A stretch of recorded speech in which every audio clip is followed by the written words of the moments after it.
Welcome to Confessions of a Stenographer, where we are focusing on all things steno and the legal profession.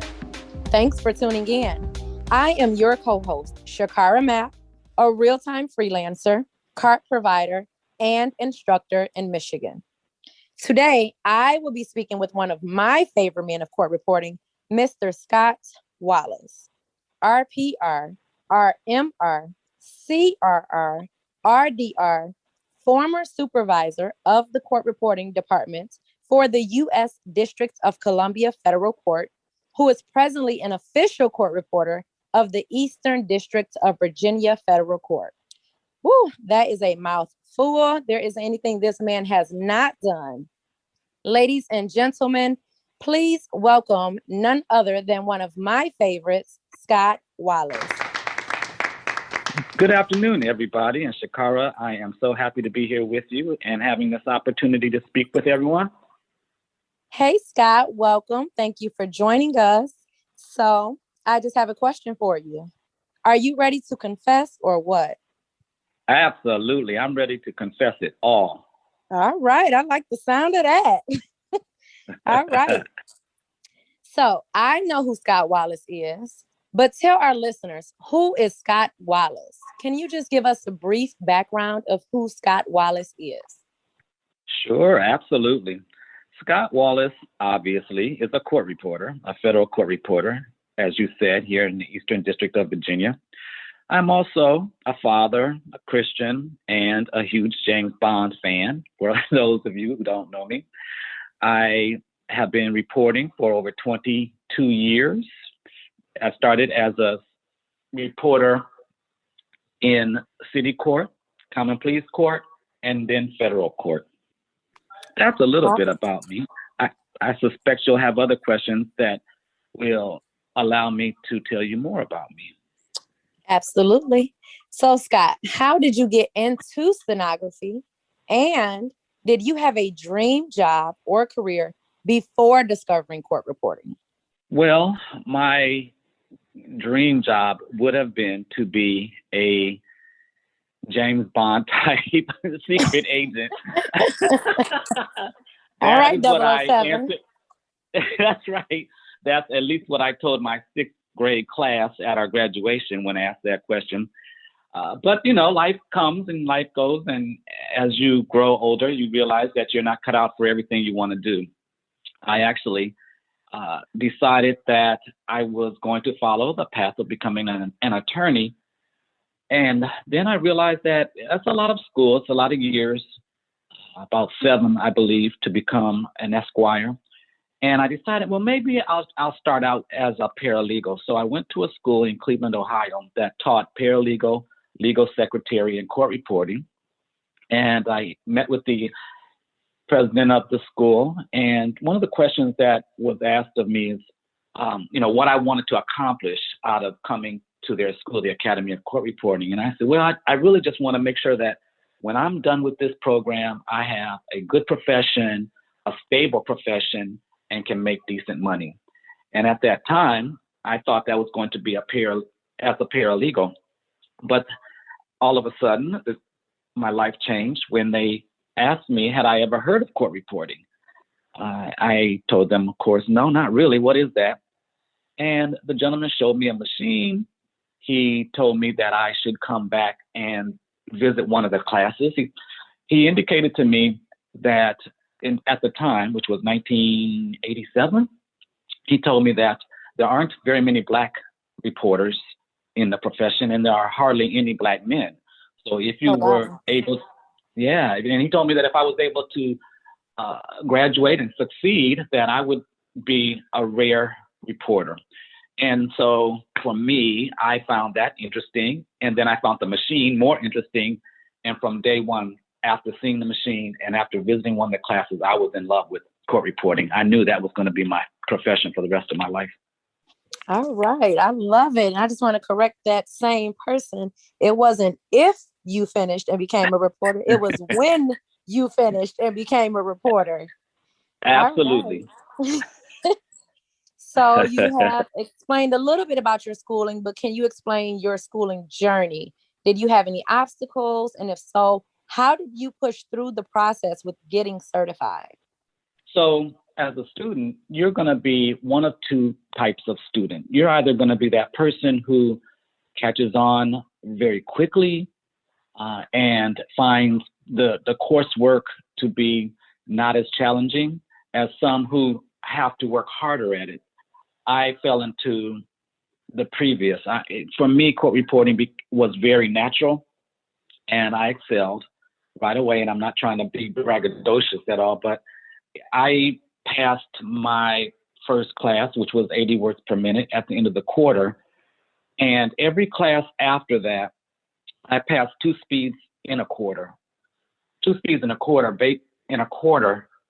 basically means that I finished the entire coursework in 13 months. So Yes. that was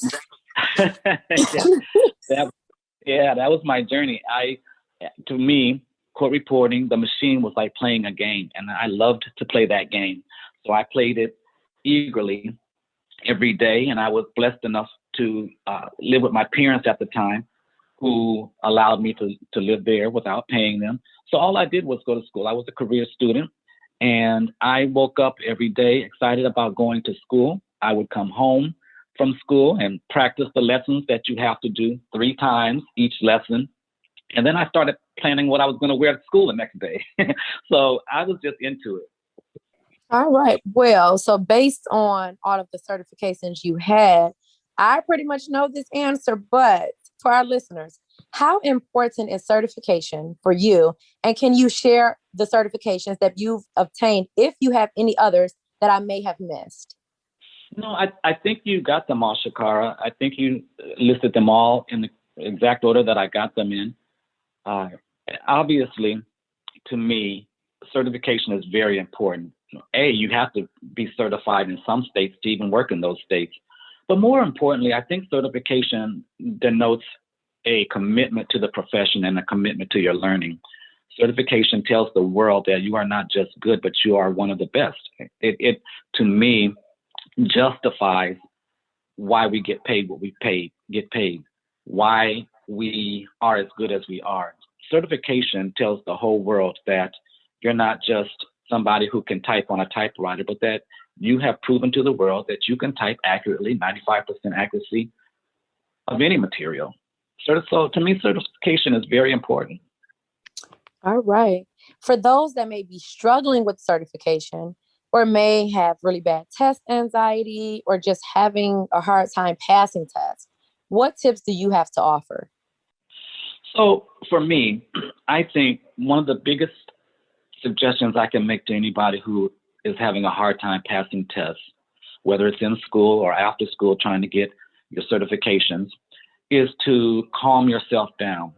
It's a known fact that when you are nervous, your mind is not able to concentrate on the task at hand. When you are nervous, your hands shake, you start to quiver, you start to panic, and all of these things cause you not to be able to pass a test. So one of the things I used to do when I was in school would be to psych myself out. When I would take a test, I'd sit squarely on my chair, feet flat, hands at the side, then up on the machine, and I would tell myself, this is just another test. It's no big deal. All you have to do is just write what you're saying. Don't even think about whether you're getting it. Just write, and don't even worry about if it's a test or not. Just pretend you're practicing. The more I was able to convince myself that is exactly what I was doing, was just practicing and it wasn't a test, I calmed down, and then I passed the test. So that's my biggest suggestion to anybody who's trying to pass a test. All right. So I am one of those test takers that has pretty bad anxiety. So I will definitely be trying out the Scott method when I go for my CRR. All right. There you go. All right. Well, listeners, hang on tight for all of my Steno lovers. Continue to write on. Do not let go. We will be right back after this commercial break. Hi, my name's Christopher Day. I've been a court reporter for 11 years. I've seen how easy it is for our profession to get buried by lots of misconceptions in the media. That's one of the reasons I started Stenonymous.com, a blog all about court reporting and related issues.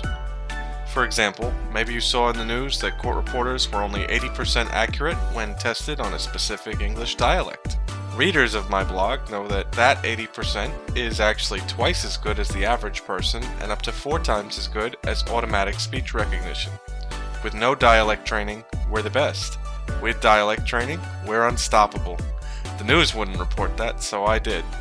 If you want honest reporting of industry events, topics, and opinions, check out stenonymous.com or search Christopher Day blog on the web. You can subscribe, share stories, or even approach me about becoming a guest writer. Now, let's get you back to Confessions of a Stenographer. All right, Steno lovers. So I hope you all enjoyed that commercial break. While on commercial, I got a chance to talk to Scott a little more one-on-one, and we laughed over how much we had in common. As I told you guys, he is one of my favorite males in this field. And I told him that I also graduated from the Academy of Court Reporting. Not as quick as he did, not in 13 months, 15 months for me, but I fell in love with it. So it didn't feel like school. It didn't feel like work. I tested out of speeds and graduated early as well. And Wow. Ironically, he's a 007 James Bond fan, and I graduated in 007. Our theme was James. Weird. Right. Our theme was James Bond. So I just had to put that out there because that was just too funny to us. That's funny. Wow. I wish I would have graduated in 007 just to have that experience. All right, Mr. Bond. So, yes, ma'am. Can you give us the process of becoming a court reporter? Just, give that insight for those who may be considering becoming a federal reporter, and explain the testing process versus having only your NCRA certs, and if you would recommend going for the U.S. Certifications as well. Thank you for that question, Shacara. Let me start out by telling the listeners that if you want to become a federal court reporter, one of the things that is very important is experience. For federal court, for example, you need to have at least 4 years of working experience. And the more court experience you have, the better applicant you will be. We like to hire people who have had some court experience. We don't always hire just court reporters that have worked in court. We hire freelancers and cart writers and all types of court reporters. But for federal court, the more experience you have in court, the better it is for you. We don't necessarily look for you to have a RDR or RMR, but we do like you to have your CRR. You do need to have or should have a real-time certification. Depending on the court, a lot of reporters are going to have to give real-time to the judges.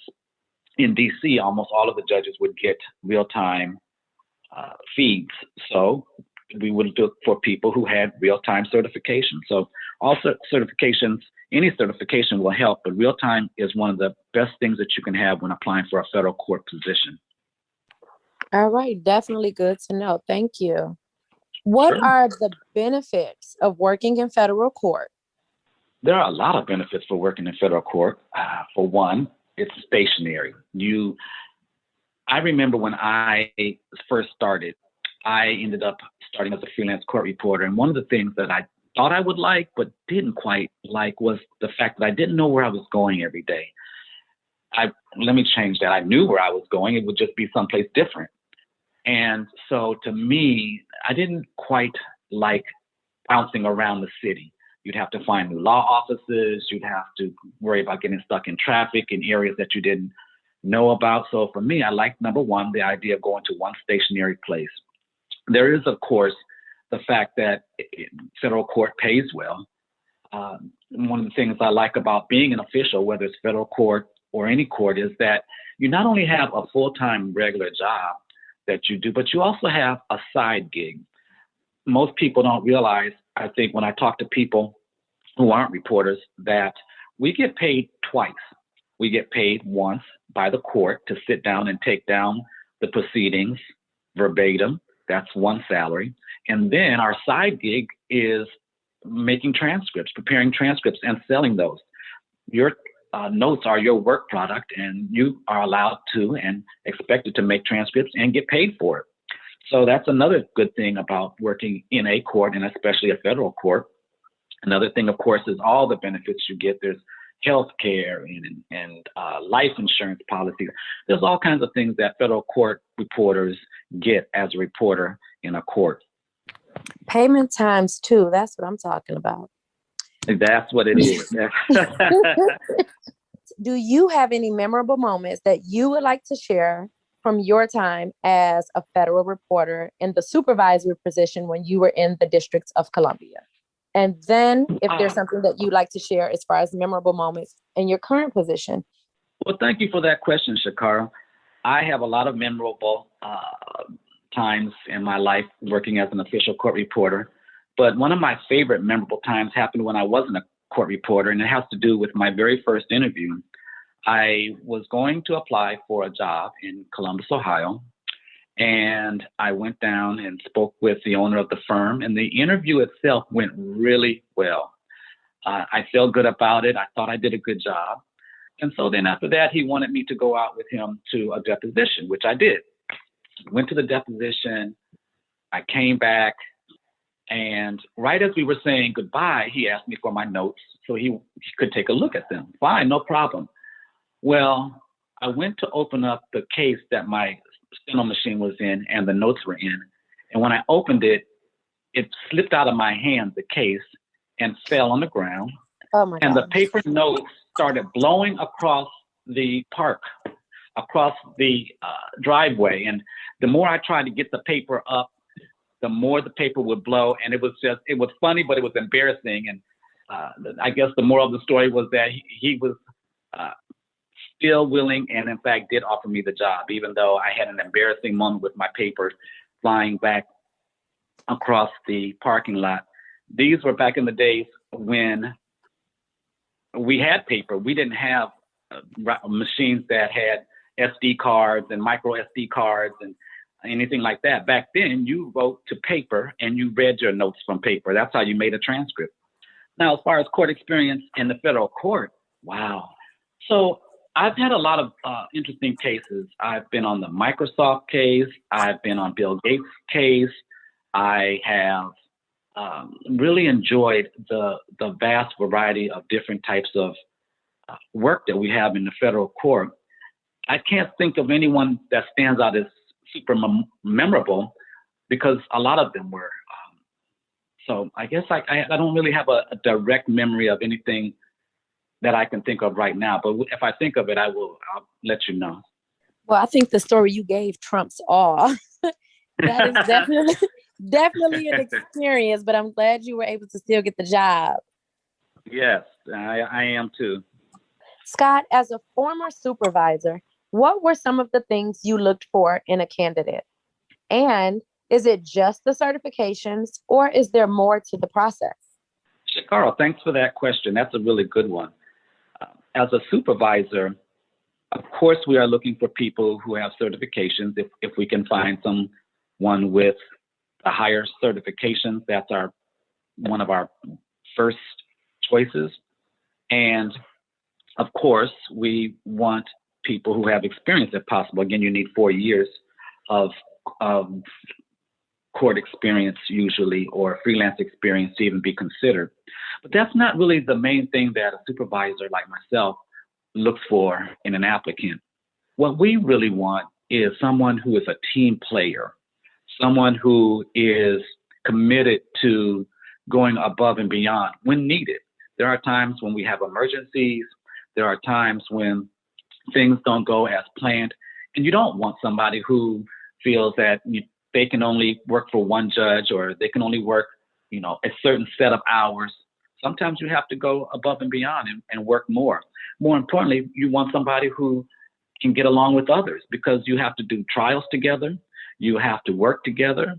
And so, yes, experience is good. And yes, certifications are good. But I look beyond those things for people who I would hire. I would look for the person who was a good person. Are you a team player? Are you the type that works well with others? Those are things that for me made a difference. And sometimes I would hire someone who had a better personality or seemed to be more team oriented than I would a person who had more certifications.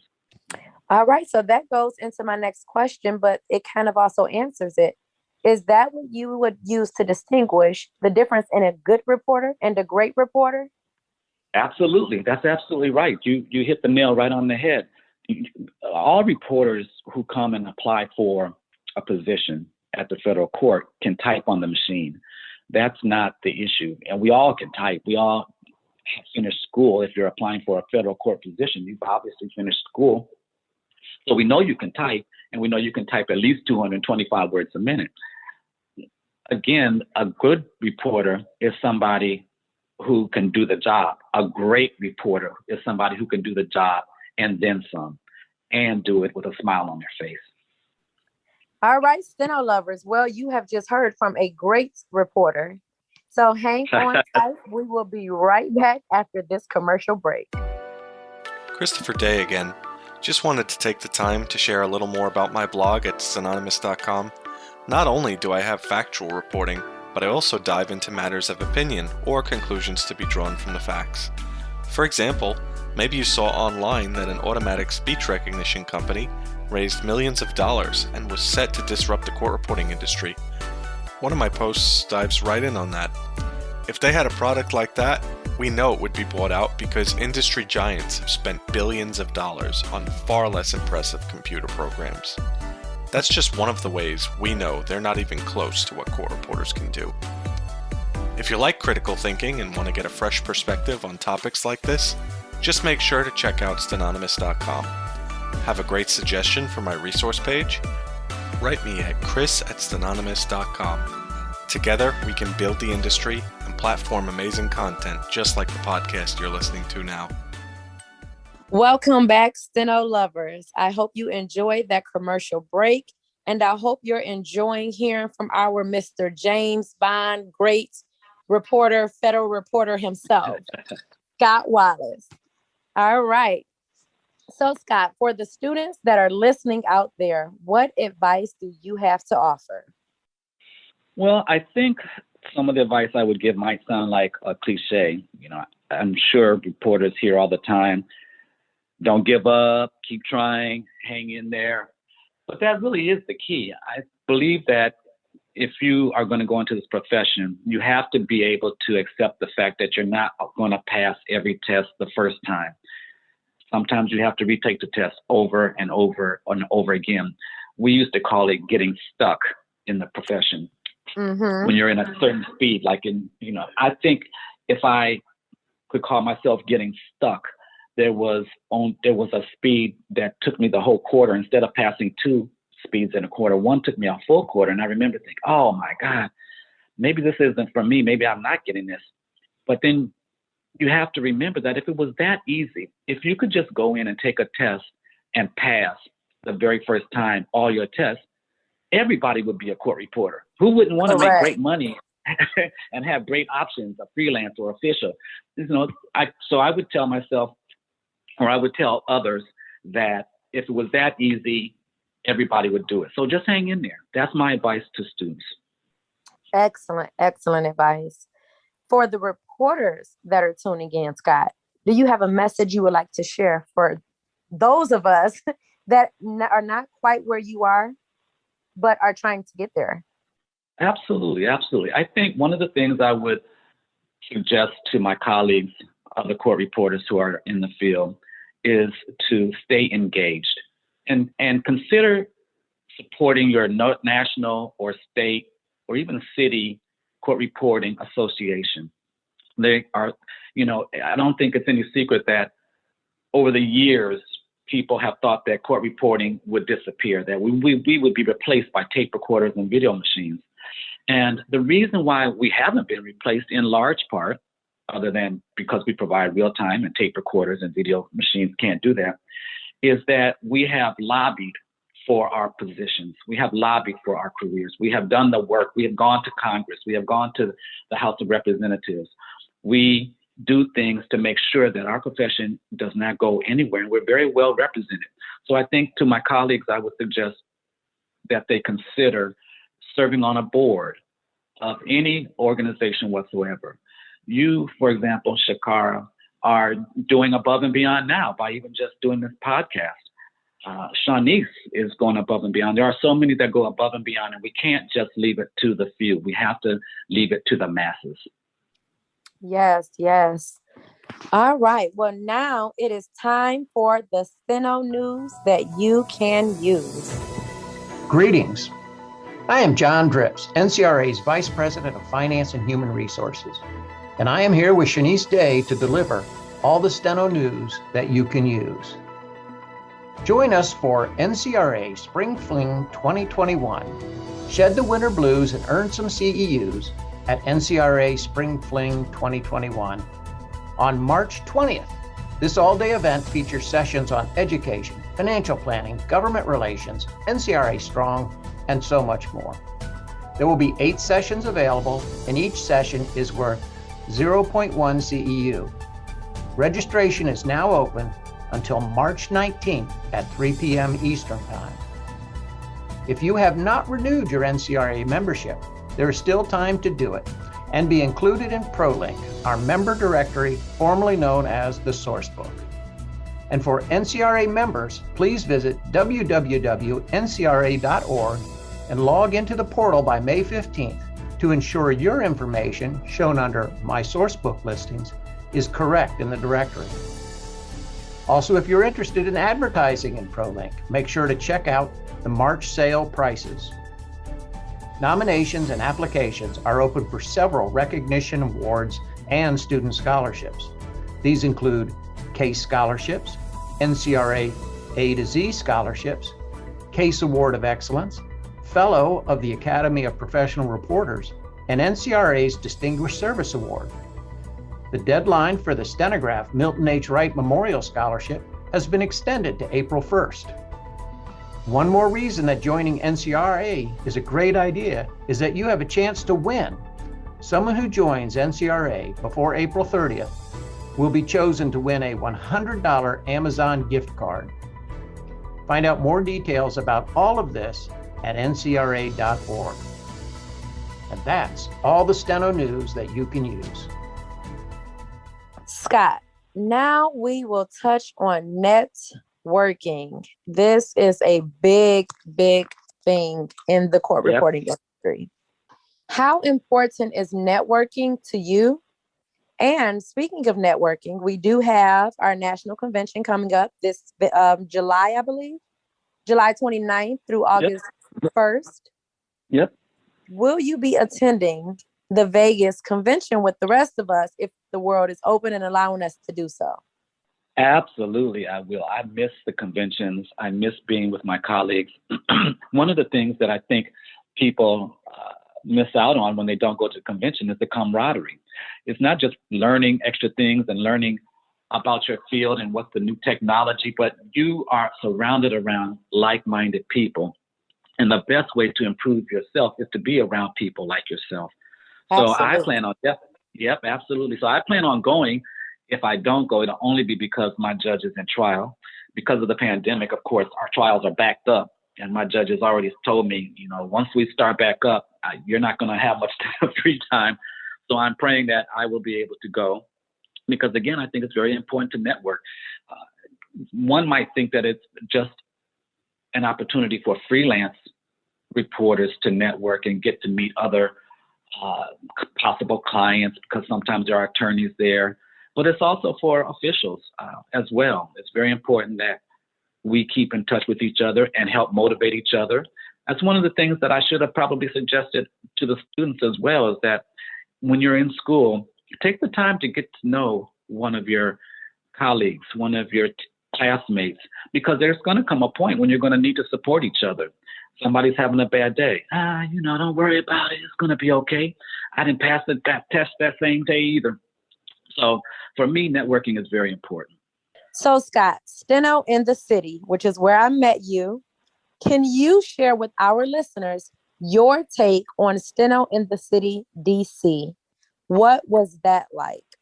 Oh my God, that was amazing. Shanice did an amazing job, and I was so happy to be able to attend and meet, again, like-minded people like myself, court reporters who were there trying to network with each other. It was an amazing experience. I jumped in, I remember, at the very beginning, because it seemed like everybody was coming in the door at one time, and some of the name tags hadn't been finished being prepared yet. And I jumped in to help out because I was so excited. I was excited about the people I was meeting. I was excited for Shanice.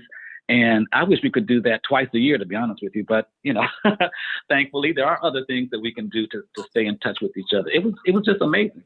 I'm down for twice a year. If it's put out there, I'll definitely do it.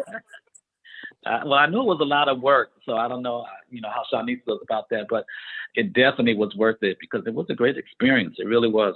So, piggybacking off of that, I'm glad you said that because there may be a Steno in the city too, from what I'm hearing through the grapevine in Houston, Texas next year. Are you down for possibly attending, depending on pandemic status? Oh, absolutely, absolutely. I would love to be involved with that, and I definitely would go and attend and support because, again, I think it was just such a great experience that I can't even imagine not going. So if I don't go, it's only going to be because I couldn't go. All right. Well, I plan on seeing you in Vegas and Houston, so I'm going to go ahead and put that in the air for you. So I know you said your trials are backed up right now, and your judge said depending on how things pick up, you may be swamped with work. But at these times, during the same times that we're all struggling with right now, how are you doing? And are you working remotely? Sure. So at my court, my judge sits one day in court, and that's one day, and mostly for civil cases. Right now, we telework the rest of the week. With that being said, of course, for officials, just like freelancers, 1 week is not going to be the same as the next week. Some weeks I go in 2 or 3 days. Some weeks I might not go in at all. Recently, though, it's been kind of leveling out that I would go in 1 day a week to take down matters that the judge needed to have conducted in the presence of other attorneys or defendants or litigants. And the rest of the time, I telework. When I telework, it will be either by telephone. I will take down the hearing or a status call or anything like that civilly by telephone. We don't do any criminal matters by telephone. And then we also do Zoom. And I have done changes of pleas and sentencings and different things like that by Zoom. And again, it just varies from week to week. So actually, it's kind of the best of both worlds. I like being home, but I like going into the office. So I go in once or twice a week, definitely once a week, but sometimes 2 or 3 times I will go in even if I don't have anything on the schedule, just because I like being in the courthouse. I get it. I enjoy working from home, but I love getting out of the house. I would definitely, I will say that. Exactly. What is the one thing you are looking forward to most post-pandemic? Vacation. Being able to take a vacation. And I'm afraid that I won't be able to. I'm also looking forward to the convention in Las Vegas. So I think, honestly, the ability to take vacation and going to the convention are the things that I'm looking most forward to post-pandemic. I'm right there with you. I am right there. Yeah. I need a vacation. Yeah, and the thing is that the pandemic is the pandemic, so that no matter, I think it's going to be a long time before we're really quote unquote post-pandemic, but we can all at least be able to travel and be around each other without as much fear of contracting COVID. Yes. All right. Well, Scott, in closing, do you have anything you would like to say to our listeners? Sure. I would just like to thank everybody who participated and listened to this podcast. It shows already that you are doing extra for your profession. You're showing an interest. You are doing what all of us as reporters have to do in order for our profession to thrive. So I thank you for that. And for those of you who are in school, I would encourage you to continue to fight, continue the good fight of not being discouraged, not getting depressed if you don't pass a test or you have a bad day. Those are the things that I want to tell my listeners right now. Well, thank you for that, Scott. Steno lovers, Steno writers, Steno students that may not have even started to write on the machine yet, but are interested. Please, please take this advice to heart. And if there is no one else you can listen to and use as motivation, Scott is the person. Remember, he is the next James Bond. So if you are searching for that CRR, RPR, RMR, RDR, or federal position, remember that Scott has done it and he's paved the way so you can as well.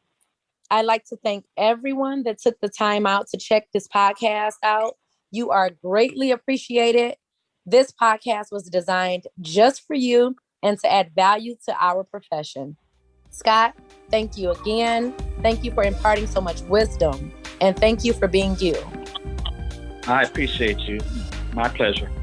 Everyone stay motivated, stay encouraged. As Scott said, keep the good fight going. Become a reporter. You can do it. You can, absolutely.